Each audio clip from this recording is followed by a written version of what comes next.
Hi everyone, I'm Jillian Kemmer, and I'm a realtor. And I had this idea not too long ago about starting conversations and recording them, because some of the conversations I have around real estate with the people I get to work with and help they're just awesome. So I thought maybe I would bring you into the conversation to hear these stories. And you're going to hear funny stories, you're going to hear horror stories, you're going to hear amazing ideas, and you're going to hear from some of the people that I have the absolute privilege to work with. And I hope you listen. I don't know how many people are going to tune in, but I think if you do, you're going to like it. So come on, let's talk about a little bit more than real estate. The whole idea about this, and thank you for being like my guinea pig. I always. The whole idea about this is so many people get on real estate podcasts and talk about it on Facebook, like, oh, real estate's like the way to make a lot of money, or they dress up in their stiletto heels and look absolutely gorgeous, showing homes that I can only dream about looking at, right? And I'm just like, but there's so much, and that's kind of like the title I came up with. There's so much more than real estate to buying a house or renting an apartment even. And there's so much more to what we do than just making money. Well, I mean, let's be honest too. I think that what has tainted at least this industry of real estate is social media, the reality shows, which I won't name any names because but hey, some reality show is what got me into this industry, so we're not gonna poo-poo all over it. Well, what I mean is, like, you know, the things you see with the red bottoms and like, and I guess that just goes to the market that you're in. I can't see myself. First of all, I can't wear red bottoms. I'm a mom, and it's those my hips hurt too much. Yeah, my feet hurt too much. I cannot see myself walking. I just can't. Like, I have to have something comfortable. But I think it's people have looked at the industry like, okay, you pay $1,500, you get a license, and you're selling homes. Right. But there's so much more to that. Right, exactly. Well, and that's why I love having conversations with you, which is why I asked you to do this with me, because we've had that conversation. Like, it's not just, oh, we easily found this buyer and we easily sold this house. I love that you laughed right there. And we like easily signed the dotted line, and then we're handed this massive check, and we're just moving on to the next one. Like, and we're just spending it, like, and we're going to spas and we're going on vacations and we're like traveling the world, and it's like, if you only knew that this paycheck has been gone the past 2 months, right? Like, it's already spent. It's already planned for. Like, this, you're right. This business has been glamorized. Oh, to the fullest. I mean, and there are those people who have it very easy. Every time they sell a house, it's like a 5-figure paycheck, and they have clients out the door, and that's great. Like, I never begrudge someone's success. Right. Because if they're that successful, they're doing something right. Right. They're filling a need. And not to mention it, then that just means it's possible, because that's how I take it too. It's like, I'm my biggest competition, and I've always said this. I don't look, and I don't know, I'm just wired in a way where if I look at something competitively, I won't succeed. I can't look at something, I cannot. I don't look at the numbers, I don't look at other people's thing. I'm my biggest what is it? I like, you're your own competition. Right. Thank you. I have to wait. I have to be the one to wake up in the morning. I have to be the one to really, you know, stick to my blocks or whatever system it is that I use. But like, ooh, do you mean time blocking? Yes. Ooh, we'll get there. Okay. Oh my God, yes. That's that's like, ooh, I get very excited about that. Okay. Me too, because it's exciting, it's fascinating, and it's terrifying at the same time, because if you don't do it, you don't do it. But like, real estate has taught me. So when I came into the business, I come from New York. And I'm like, I can't believe, like, now that I understand how this business works, I'm like, oh, that would have helped me growing up here. Right. It would be nice if we knew everyone. Right. Or nice to know, like, what West Side. I remember, like, in Scranton, for instance, when people like, so how was West Side? I'm like, West Side. Like, the only thing that I remember West Side growing up in New York was like the West Coast and the rivalries with like the rap. Right. like the like the music. blood and the Crips. Like, Yeah, like, yeah, right. like East Coast, West Coast. Like that's the only West Side or West thing that I know of. I had no clue where South Side was. Right. And again, in real estate, one of the primary things you need to know your market, not just like statistically or like how. No, you need to know your local schools. Yeah. Right. Because I'm not from here. Right. Well, and that I'll talk to that because when I moved to here, Scranton was just like the city that like sort of wanted to be a city, which wasn't quite a city. Do you know what I mean? Really? Well, yeah. And then and when I came here in college, I'm like, oh, Scranton, this place looks like it could be like really awesome. Mm-hmm. And that was literally I was talking about downtown. Like I had no idea what the other neighborhoods were like. So like, yeah, people would be like, oh, South Side. I'm like, where's that? Huh? Right. And you're just like to this idiotic newbie. That's exactly how I felt when I would be driving around, and it's like, what is it, East Mountain? Yeah. Can I just say that I just found out what East Mountain was because there's a charter school that I want my daughter to go to. Oh, like, yeah. oh, that's what that is. Because then I'm Yes. like, wait, you have South Side, you have North Scranton, so where's the East? Like downtown, right? Or right. So I'm like, I don't know where like the hill section, for instance, or like these are things. And it's like a car, right? Like when you first get your license, you're terrified. But then like years later, you're like, whatever, this is like second nature to me. It's the exact same thing. So like now I'm confident in my work that I can say, okay, you know what? Yep, this school district belongs to this, or Clark Summit has this, or whatever. But that was one of the main things that I'm like, well, if you're going into real estate, you have to literally know your neighborhood. Well, and it's funny, whenever we're driving somewhere, my husband's like, oh, pulling out his phone trying to do GPS. I'm like, no, I got this. He's like, what are you talking about? I'm like, I know the fastest way to get from X to Z, X to Y. Like, you have no idea. I don't need that GPS. And like real estate gets you there. But I mean, just for everyone who's here, like, I know I've lived here for like over 15 years now, so I'm not a newbie anymore. So like, don't take that. I do know where Southside is. Like, I'm the newbie. Yeah. But like, we take the time to learn our market so we can serve our clients better. But that's a big thing. Like, well, and we can talk about how this affects us personally and socially. When you move to a new area and you don't know people and you try to start a business, that is like you've got one hand tied behind your back for a few years. Like it doesn't change overnight, right? And like even socially, like I can count on like one hand the people I know I could call if I broke down on the side of the road. Do you know what I mean? Like I don't have that huge social circle to really pull from. So when people talk about like, oh, your sphere of influence and whatnot, I'm just like, what if you don't have one? Right. Like I don't think and I think, to your point where, again, real estate, but I think just being an adult with responsibilities and we've spoken about this before, it's like your circle just gets, and it's okay. And I think it's just something that happens naturally. Your ideas, your goals don't line up with everyone that you grew up with, or at least for me, for sure. Like everyone has taken a different direction. There is not one person that I grew up with that I can talk about real estate with. Not a single one. No, interesting. Not a single person. Everyone has taken a different direction. They've become teachers. They've become, stay-at-home moms. They've gone into the medical field. They've moved away, right? So, but there is not one person from even growing up or even just having like living in New York prior to real estate. I used to be an account manager.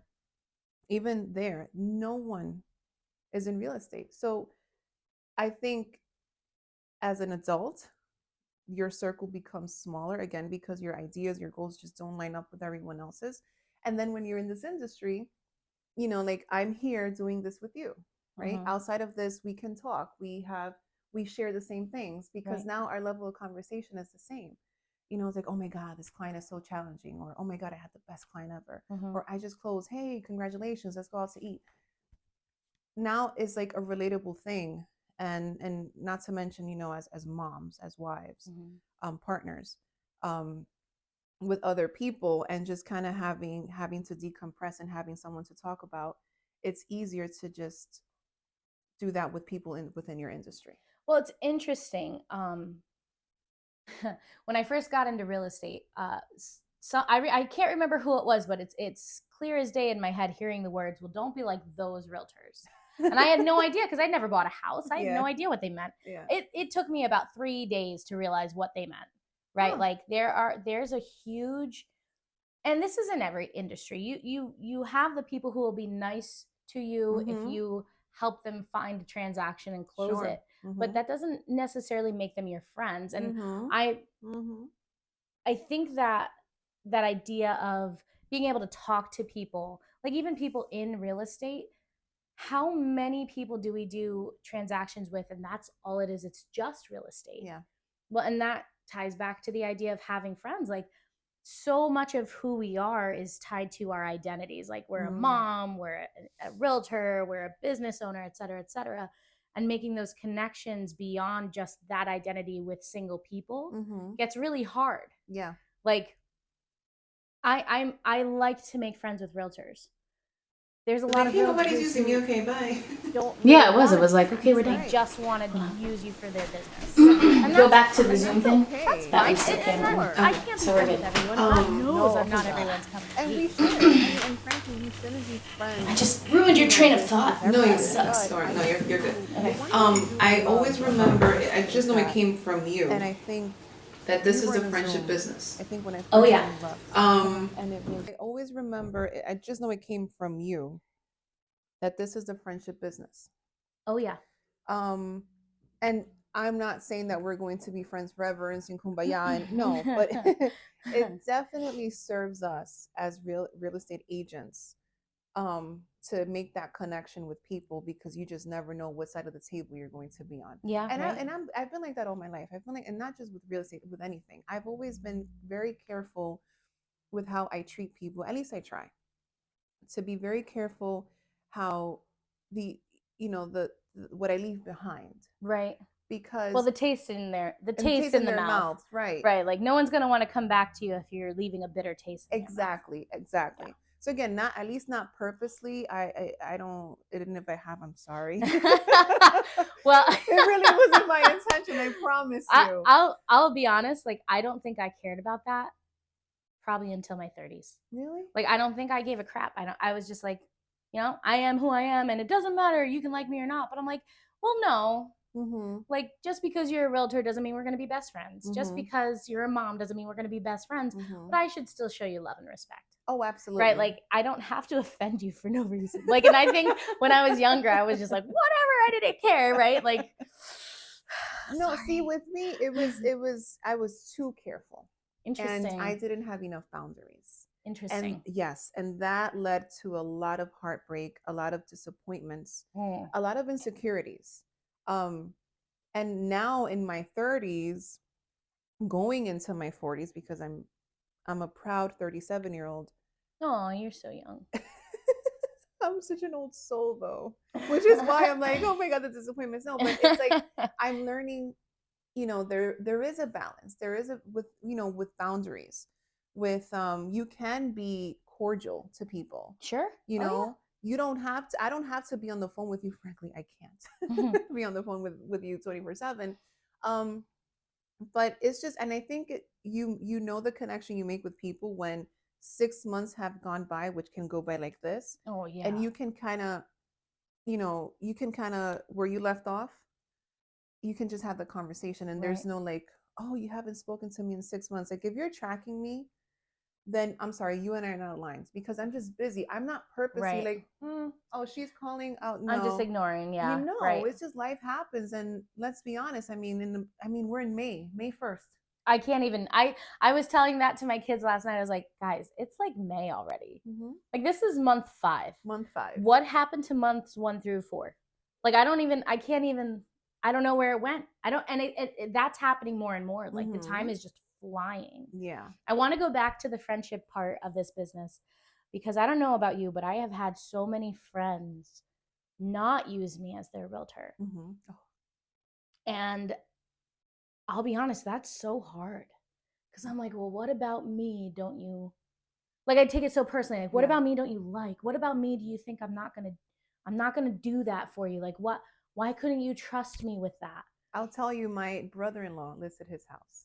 Not with you. Not with me. See, like, and like immediately, like the anger just like it just welled up inside of me. Like, yeah, it hurts. It hurts so much, and I don't think people realize, like, not only am I going to do my best for you and more because I love you as a person, of course, but like that's who I am as a realtor. Like, I'm going to throw myself into this. Why didn't you use me?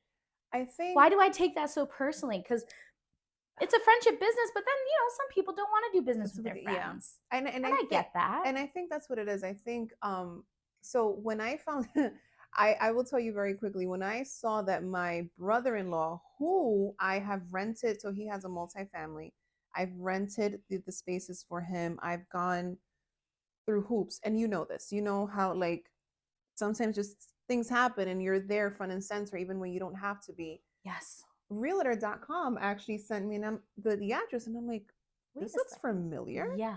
And I actually thought it was a scam. I'm like, no, it can't be. Because I'm like, no, there's no way. Well, God knows there's tons of scams. So that wasn't a wrong thought. But anyway, keep going. And I only thought it was a scam because I'm like, no, he would not list without me, right?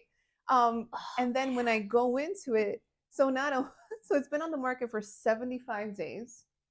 And then I go back to my text messages, and I'm like, and I spoke with him during this time, and he was listing with someone else. So like in my mind, I'm already creating this narrative, like, okay, so he was signing the paperwork, but then I have to come back, and I'm like, no, hold on a second.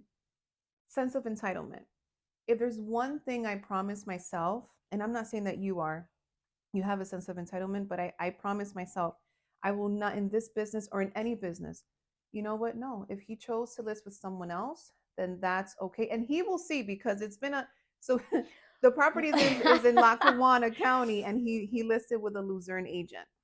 Interesting. Which I just don't think that he has the education to understand how that well, it goes back to knowing your market. 75 days, that's a long time. It is a long time. And again, I feel like, and I won't name any names, of course not, but I just feel as an agent, you're doing a disservice to your client when you're listing somewhere outside of your, the realm of where you serve, instead of doing like a referral or something like that. Now, I can talk to this. I had a dear friend came to me, and they lived probably about 45 minutes away, and they're like, will you list my house? And I was like, listen, and I told them straight up, I'm like, that's not my market. I could list your house. That's not my market.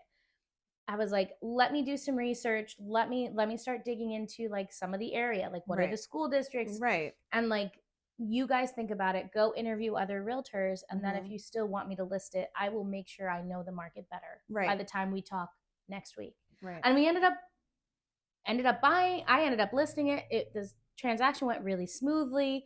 But even then there was, it wasn't an HOA, but it was, it needed a certificate of occupancy, but it wasn't within an HOA. So that that threw me off. I'm like, I've never done that outside of an HOA situation. Right. And they're like, oh, that's just how our city does it. And my client was so gracious about it. He's like, well, you don't live here. How do you expect to know that? I'm like, but that's like if I did live there, I would have known that. I would have been prepared. I would have been an even better agent had I known that. Right. So like, I wouldn't do that for just anyone calling me up from 45 minutes away. I would find someone in that market. Absolutely. I did it for them out of because they were my friends. Right. Which goes back to like, why don't you use me as an agent? Because especially if you're in my market, like you're in my market. Yeah. No, I and it's hard. I think again, when I saw that, and just like, and he's not the first one. Like it's been friends that I have friends like in North Carolina where, I tell them I am not, and again, I think it's just lack of maybe education, like not understanding how this works. It's like, okay, I am licensed on a national level and on a state level. Right, exactly. Like there's referrals that I can do, but maybe they just don't want to go through that.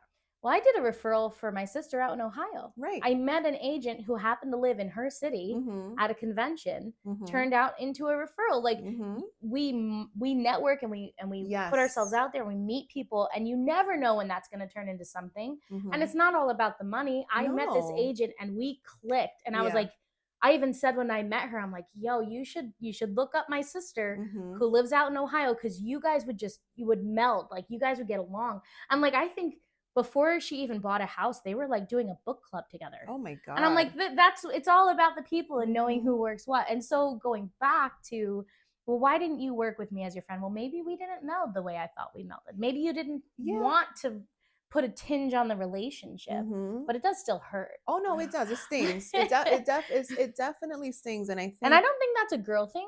No, I think men realtors get mad too. They just don't express it like we do. Yeah. So like, don't make it a sex. Yeah, sex please don't thing. make this a sexist thing, because it happens to male and female and of all ages.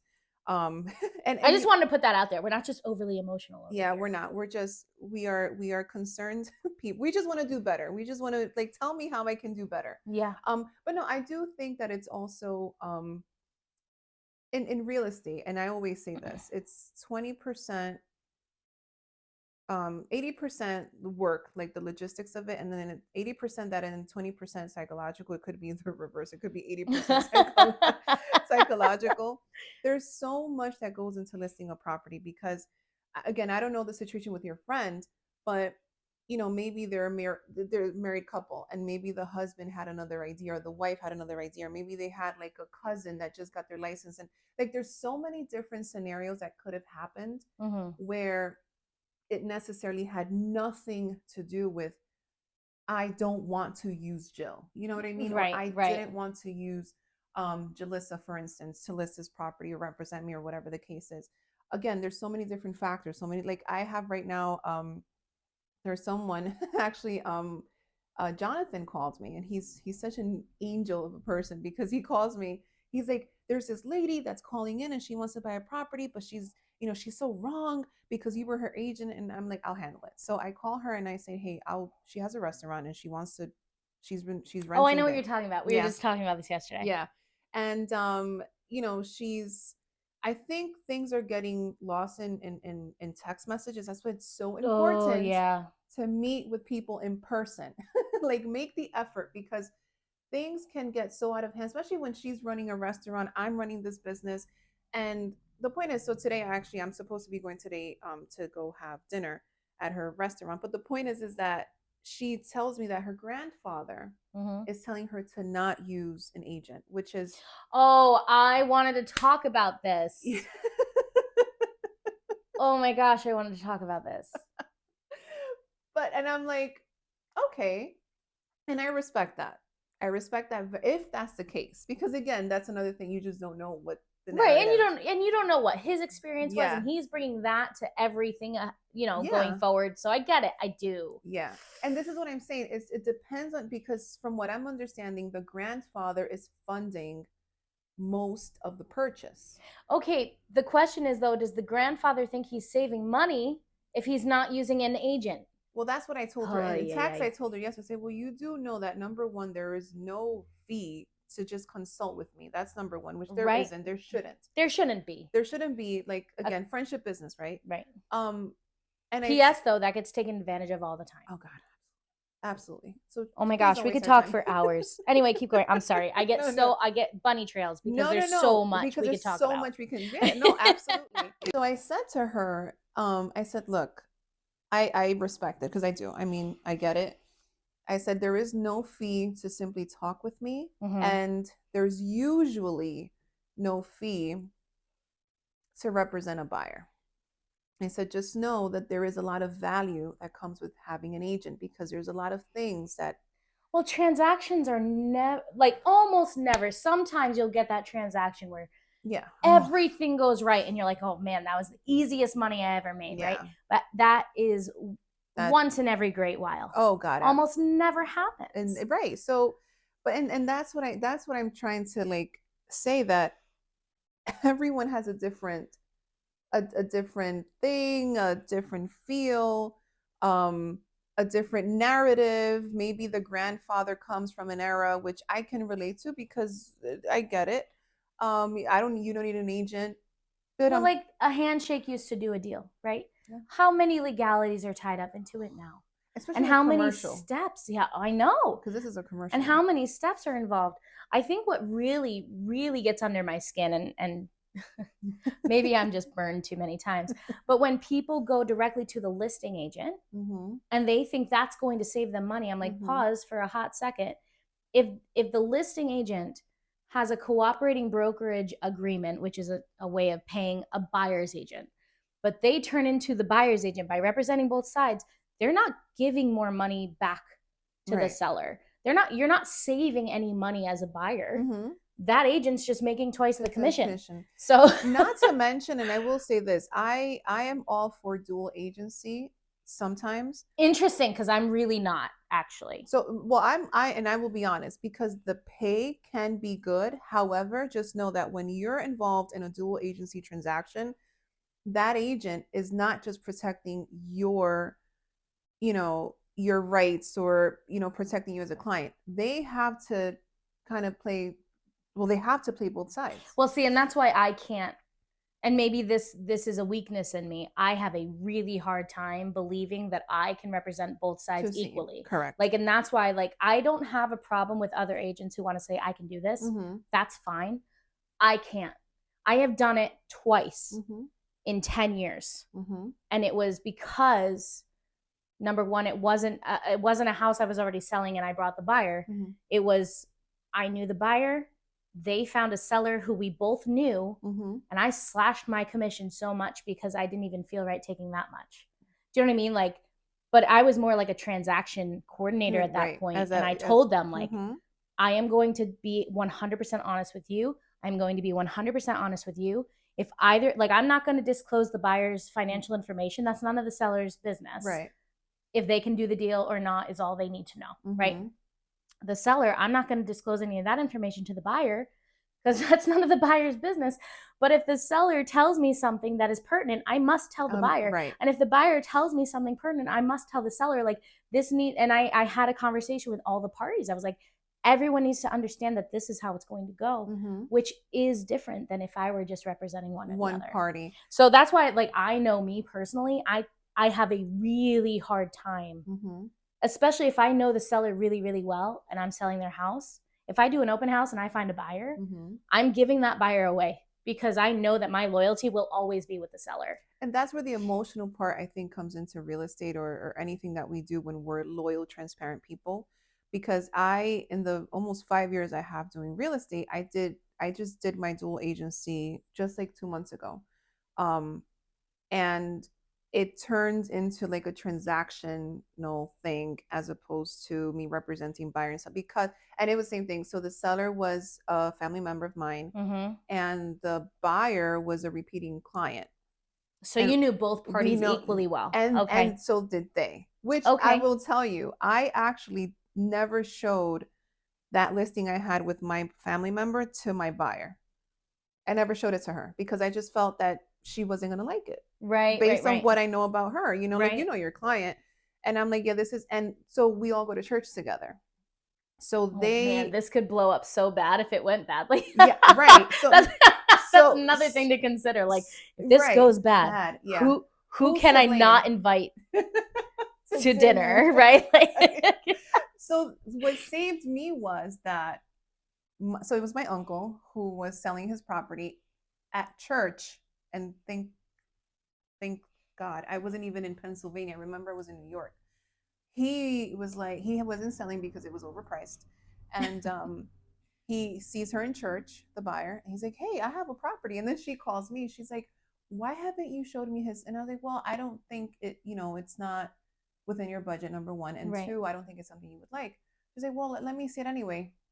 And I was like, well, I'm in New York. I'll be there next week. I can show you. So one thing led to the other. I showed her. She's like, okay, let's do this. And we negotiated. So I think that was like an ideal transaction as a dual agent, because, and I did the same thing. I said, you know what? Hey, you are my client, but she is also my client. These things I will disclose. Whatever happens, I can't, if it falls through, then it falls through. And it was pretty smooth, but again, it was similar scenario. Everyone kind of knew each other. Right. I think dual agency is a very dual agency to me is, it can go really badly really fast. Really it fast. is the edge of a knife. And so for me, I'm not taking that risk. To me, it's not usually worth it. Now, I did do the one deal that we had talked about because I just felt like I knew that they would get more money taken out of the transaction by anyone else coming in, because I knew I was doing it for the cheapest anyone would do it, right? And I don't know if that's really a good reason, but like I knew there's situations the seller needed to keep as much money as possible. The buyers didn't have any extra to give, and so that I basically did it for free. Like if you were to break down the hours, it would be pennies for my work on the hour. Oh my gosh. And we had talked about that right before we turned the cameras on. Like people think this business is just like, oh, you're rolling in the money. I'm like, no. If you break down how much work we do for each deal, I wish we got paid hourly. Oh my God. Do you know? If we were see, that's when we'll be rolling in the money, if we were getting paid by the hour. Can you imagine? Like if we okay, because we're licensed, right? It's not rocket science to get licensed, but it is still a license, right? And then our years of experience and our continuing education and the extra credentials we go through, et cetera, et cetera, et cetera, the years of work, by the time we get to a certain level, our time is not just minimum wage time. No. Right? Like it is a profession. We as professionals, were we to break that down hourly, we would be making like a lot of money. Oh, you know what I mean? Oh God. And some agents do. Some agents make a ton of money. Maybe they're better at defining their worth than I am. Because I can't tell you how many times I'm like, okay, I'll only take 2%. Like so many times I'm like, I'll just take what the seller's offering, or you as the seller, like to make the deal work for you and your numbers, I'll only list at 4%, 2 and 2. Oh yeah. And there are so many times in that situation where I know the buyer's agent is getting the extra commission from their buyer because they realize that that's what they should be. I'm just, I don't know. I don't know. I have a really hard time asking for more money. And I don't know why that is. Because it's not that it's not worth it. Because sometimes I don't make much at all. No. I it's funny. You and I are every time we talk, I'm like, Jill and I are so alike. We're so alike. Because it's conflicting to me as well to ask for money. To the point that I remember when I first started this, that was one of my issues. I'm like, I need to get paid out, or I need to let someone else determine my value, basically. You know, like you go to a job and it's like salary, oh, we'll pay you $16 an hour, take it or leave it. Right?